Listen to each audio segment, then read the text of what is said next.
बिस्मिल्लाहिर्रहमानिर्रहीम। इय्याका नअबुदु व इय्याका नस्तईन।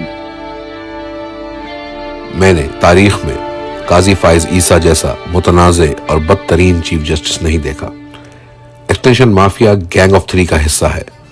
काजी ने अपनी जाती मफाद और एक्सटेंशन के लिए आईन पाकिस्तान, सुप्रीम कोर्ट, जमहूरियत और इखलाकियात का जनाजा निकाल दिया है।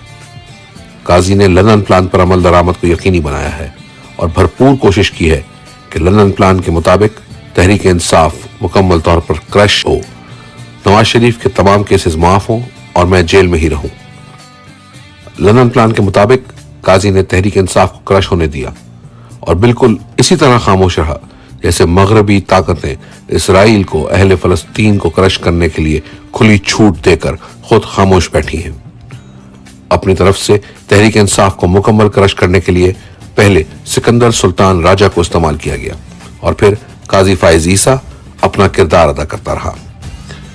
कमिश्नर रावलपिंडी ने इन दोनों की मिली भगत से पर्दा उठाया और सारी साजिश को बेनकाब कर दिया। कमिश्नर रावलपिंडी का हर इल्जाम दुरुस्त साबित हुआ है। काजी और सिकंदर सुल्तान राजा ने मिलकर एक ऐसा माहौल बनाया कि तहरीक इंसाफ को मैदान में रहने का मौका ही ना मिल सके। इंटर पार्टी इलेक्शन के नाम पर तहरीक इंसाफ से इसका इंतखाबी निशान छीन लिया गया। किसी भी सियासी जमात से अगर इंतखाबी निशान वापस ले लिया जाए तो उस जमात को कालादम ही तस्वुर किया जा सकता है, क्योंकि इसके वोटर को अपना वोट कास्ट करने के लिए बैलेट पेपर पर निशान ही मुहैया नहीं किया जाता।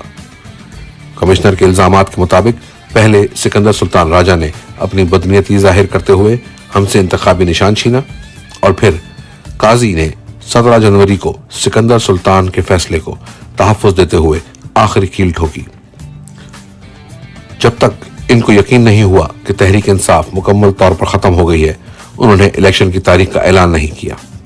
8 फरवरी के इलेक्शन के मौके पर इन्हें यही गुमान था कि अब तहरीक इंसाफ कभी भी जीत नहीं पाएगी, क्योंकि ज़ाहिरी तौर पर अपना इंतखाबी निशान ना होने की वजह से जमात मैदान में मौजूद ही नहीं थी। लेकिन अवाम ने इनकी तमाम तर मनसूबासाजी को नाकाम बना दिया और 8 फरवरी को एक इनकलाब आया। इस वक्त काजी 8 फरवरी की मैंडेट चोरी को तहफ़्फ़ुज़ देने के लिए मुकम्मल ढिठाई के साथ कभी इलेक्शन ट्रिब्यूनल सुल्तान राजा की मर्जी से लगाने का फैसला देता है, कभी सारे कवायद और ज़वाबित को रद्द करके गैर कानूनी बेंच तश्कील देते हुए हॉर्स ट्रेडिंग को कानूनी जवाज मुहैया करता है ताकि हमारे बंदे तोड़कर इस गैर कानूनी आईनी तरमीम को पास करवा सके। इस तरमीम के साथ इसकी अपनी जाती एक्सटेंशन मुंसलिक है और ये खुलकर बेनकाब हो चुका है। ये अपनी जात को फायदा पहुंचाने के लिए किसी भी हद तक गिरने को तैयार है।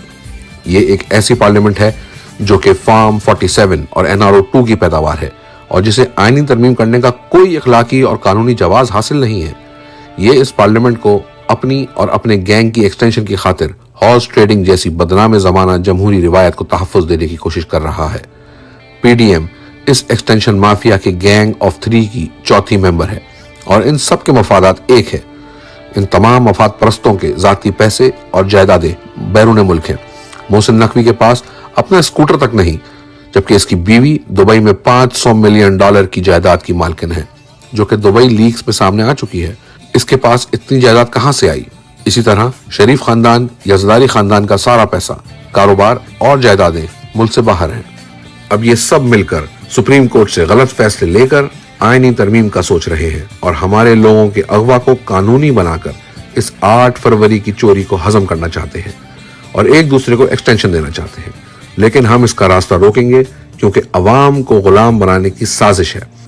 अप्रैल 2022 में जब हमारी हुकूमत साजिश करके गिराई गई तो इल्जाम लगाया गया कि पाकिस्तान दुनिया में मुकम्मल तौर पर तन्हा यानी आइसोलेट हो चुका है, जो कि सरासर झूठ पर मबनी प्रोपेगेंडा था।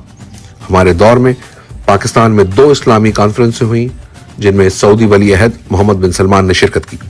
इस नौयत की कॉन्फ्रेंस पाकिस्तान में 17 साल के बाद मुनक्कद हुई। इन कॉन्फ्रेंसेज में चीन के वजीर खारजा ने खुसूसी दावत पर शिरकत की। अगर सऊदी वली अहद इज्जत माब जनाब मोहम्मद बिन सलमान के हमारी हुकूमत के साथ ताल्लुकात बेहतरीन ना होते तो इन कॉन्फ्रेंस का इनेकाद नामुमकिन था। ये सारा झूठा प्रोपेगेंडा जनरल बाजवा ने फैलाया। जनरल बाजवा ने हमारी हुकूमत के खिलाफ साजिश का जाल बुनना शुरू किया तो इसने बहुत से झूठ फैलाए, लेकिन मौलाना फजलुर रहमान, ख्वाजा आसिफ और मोहम्मद जुबैर ने बाजवा के झूठों का पर्दा चाक किया।